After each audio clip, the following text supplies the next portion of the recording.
हाजिर हूँ।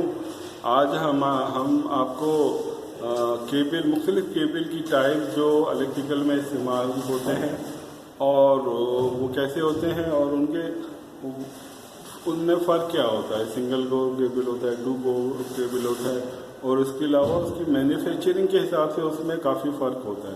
तो हम आज आपको केबल दिखाते हैं और वन बाय वन सारे केबल का में क्या फ़र्क है, उसमें क्या क्या चीज़ें मल्टीप्लाई होती रहती हैं, ऐड होती रहती हैं और उनका इस्तेमाल क्या होता है, इसके बारे में कुछ कोशिश करेंगे कि आपको आगाही फराहम करें।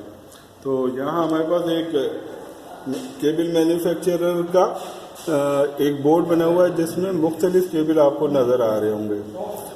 सबसे पहले आप देखेंगे कि ये ग्रीन रंग का केबल है, single core general wiring cable. ये सिंगल कोर केबल है, इसमें पीवीसी चढ़ा हुआ है। आपको पता ही होगा कि केबल और वायर में बुनियादी फ़र्क क्या होता है कि केबल के ऊपर इंसुलेशन होती है और वायर के ऊपर इंसुलेशन नहीं होती। तो यहाँ आपको जितने भी नज़र आ रहे हैं ये केबल नज़र आ रहे हैं। ये ग्रीन कलर का केबल है, ये सिंगल फेज इंस्टॉलेशन में हम अर्थिंग के लिए इस्तेमाल करते हैं।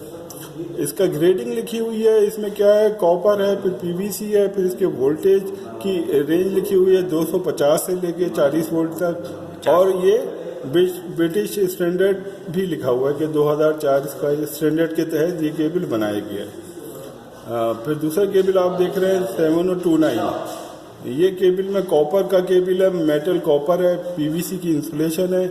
इसकी वोल्टेज ग्रेडिंग भी 250 से लेके 440 वोल्ट है और ये भी BS 2004 के अगेंस्ट में ये मैन्युफैक्चर हुआ है।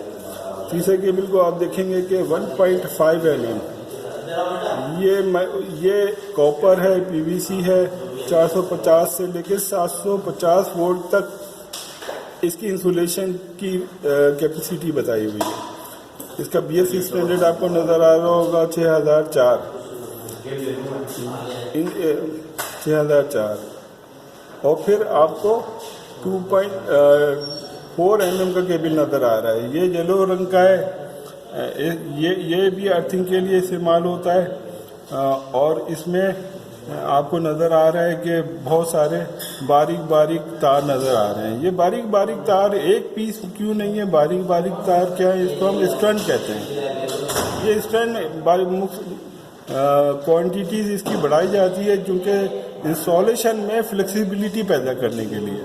जब एक तार होगा तो वो हार्ड होगा, कहीं उसको बैंड करना है, कहीं मोल्ड करना है तो वो कॉपर जो है अंदर वो क्रैक होने का खतरा होता है और उससे वो केबल की capacity, current carrying capacity compromise होती है। दैट्स वाई ये स्ट्रैंड हम डालते हैं बड़े केबल में, पावर केबल में, जिससे फ्लेक्सिबिलिटी रहती है। इंस्टॉलेशन के दौरान हम उसको अगर बैंड करने की ज़रूरत होती है तो हम कर सकते हैं। इसी तरह ये आपको 6 mm का केबल नज़र आ रहा है। आपको रेड रंग का ये फेज में यूज़ होता है, रेड येलो ब्लू फेज के लिए है, ब्लैक जो होता है वो न्यूट्रल के लिए होता है और ग्रीन जो है वो अर्थिंग के लिए होता है। और फिर ये आपको ब्लू केबल नज़र आ रहा है 16 mm का। बस